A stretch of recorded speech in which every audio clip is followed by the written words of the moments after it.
When do we see Jesus laugh in the Gospels?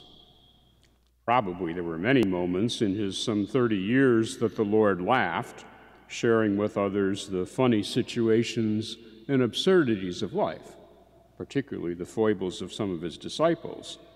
But he's never pictured as laughing in the Gospels.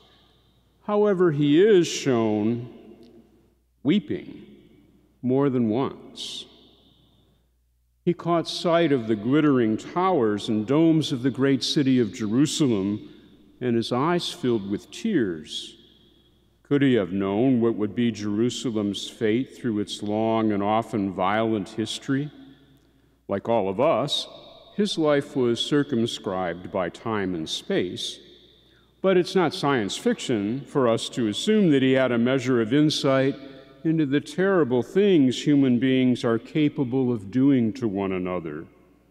He knew above all how religious fanaticism can distort and destroy our common humanity.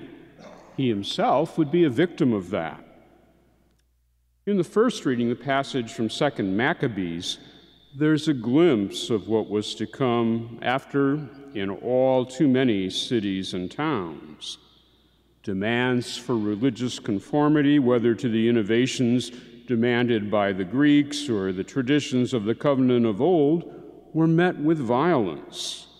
And so it has been. Blaise Pascal wrote, "Jesus is in agony until the end of the world."